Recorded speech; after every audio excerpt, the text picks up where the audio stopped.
Compañeras, buenas tardes. En este día vamos a realizar algunas simulaciones en el programa LBC, que es un programa que es muy amigable con el usuario, ya que tiene una interfaz que se aproxima mucho a simular estos circuitos en lo que sería un laboratorio físico. Para el primer caso, en el circuito R, vamos a armar este circuito con las especificaciones siguientes. La fuente tenga 30 voltios de, de corriente alterna y una resistencia equivalente de 120 ohmios. Listo. Para determinar el voltaje que nos pide correspondiente, vamos a conectar un voltímetro en paralelo a la fuente de alimentación y con ayuda de ese voltímetro ir regulando el voltaje que necesitamos. En este caso, se ha determinado un voltaje aproximado de 30.2. Para conectar la carga resistiva, aquí tuvimos un pequeño problema, y que no se puede poner directamente los 120 ohmios, sino que procederemos a conectar varias resistencias en paralelo para que su resistencia equivalente pueda ser esos 120 ohmios. Listo. En este caso se pudo conectar dos resistencias de 1200 ohmios y dos de 300 ohmios en paralelo, obteniendo así una resistencia equivalente de 120 ohmios. Una vez simulado el circuito, podemos obtener algunos valores, como es el periodo, el valor del voltaje pico y la corriente pico. Entonces, eh, estos valores son 16.93 milisegundos, 42.23 voltios y 0.48 amperios respectivamente. Ahora, vamos a proceder a dibujar los fosores.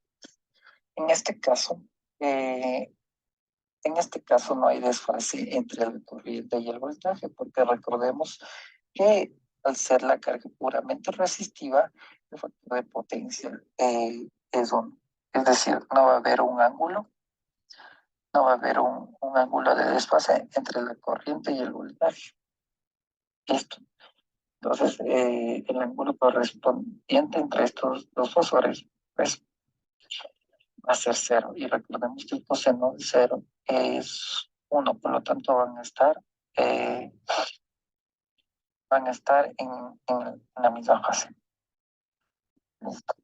Eh, para sacar las ecuaciones del voltaje y de la corriente en función del tiempo, es sumamente fácil, puesto que como ya tenemos los valores de voltaje pico, corriente pico y de periodo, solamente tenemos que reemplazar en la forma de la ecuación, tanto del voltaje y de la corriente. Recordemos que para la ecuación del voltaje es el valor pico del voltaje por por el seno que comprende la velocidad angular por el tiempo. Listo. Entonces, ¿cómo sacamos la velocidad angular? Es sumamente fácil. Recordemos que la velocidad angular se calcula con la ecuación de 2pi por frecuencia, pero recordemos que la frecuencia es el inverso del periodo. Entonces, reemplazando todo esto, podemos obtener que la velocidad angular es 371.13 radianes por segundo. Con esto solamente reemplazamos tanto en, en el voltaje y la corriente y ya obtenemos nuestras ecuaciones de voltaje y de corriente respectivamente. Ahora, ¿qué va a pasar con el circuito RLC? Listo. Para esta simulación necesitamos una fuente de corriente alterna de 30, un capacitor de 46.2 microfaradios, una resistencia de 120 ohmios y un inductor de 320 milihenrios. Entonces, ¿qué es lo que vamos a hacer? Tenemos para la carga capacitiva e inductiva, tenemos el mismo problema que con la carga resistiva de la simulación anterior. Para obtener la carga, la carga inductiva, vamos a conectar en paralelo un inductor de 1.6, 0.8 y dos inductores de 0.8, perdón. Entonces, total, el total de inductores de conectar en paralelo son 3. Repito, 1.6, 0.8, 0.8 Henry respectivamente para obtener lo que nos pide la simulación, que son los 320 milihenrios. Listo. Ahora, para sacar la carga capacitiva, simplemente activamos todos los interruptores de la carga que nos presenta el programa. Listo. Activamos todos, ¿no es cierto? Entonces, ¿qué es lo que vamos a hacer? Vamos a proceder a simular y vamos a obtener los siguientes valores. Vamos a obtener que el periodo en este caso en la simulación nos marca que es un periodo de 16.96 milisegundos. En la práctica nos pide que calculemos la impedancia del condensador y la impedancia del inductor. Ahora, como la impedancia del capacitor va a ser menos 1 sobre 2pi frecuencia por el valor del capacitor.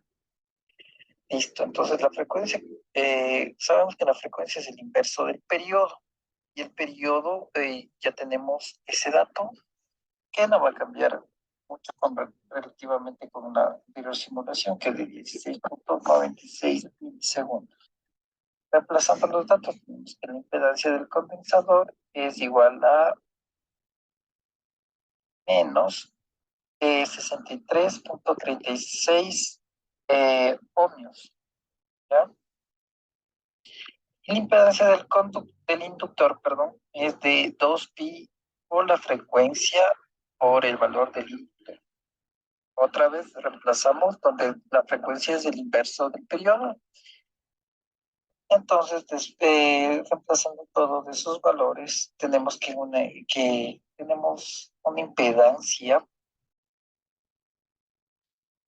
del inductor de 118.55 ohmios.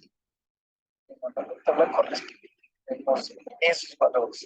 Ahora, ¿qué vamos a hacer para calcular la Z total? La Z total, recordemos que es un número complejo, es decir, que va a tener una parte real, una parte imaginaria. Ya en este caso, la parte real va a ser la resistencia. La resistencia, como ya tenemos el dato, es de 120 más 55.19. Todo esto se mide obviamente en ohmios. Entonces la Z total es 120 más 55.19 ohms. Listo. Ahora, aquí vemos la señal, cuando utilizamos el osciloscopio que nos proporciona el simulador LV5, vamos a tener estos valores. Estos valores como indicamos, el osciloscopio. El valor el valor eficaz va a ser de 30.09 para el voltaje, que es obviamente que coincide con el valor de nuestra fuente, y el valor eficaz de la corriente va a ser 0.26 ohmios. Entonces, tenemos en este caso que tenemos estos valores, y también podemos decir que En este caso, el circuito es inductivo, puesto que vemos que la corriente adelanta al voltaje.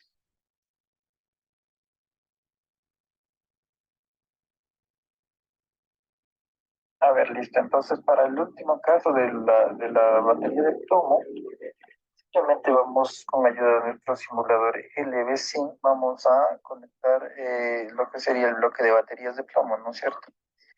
Vamos a poner con ayuda de nuestro multímetro, vamos a poner un valor de 51.99, aproximadamente 50.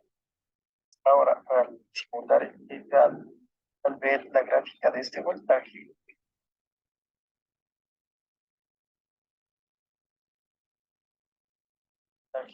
el, en el osciloscopio. A ver, listo. Entonces, para el último caso de la batería de plomo, No fue mi culpa. Échame la culpa. No te digo nada, no. Ya. Mm,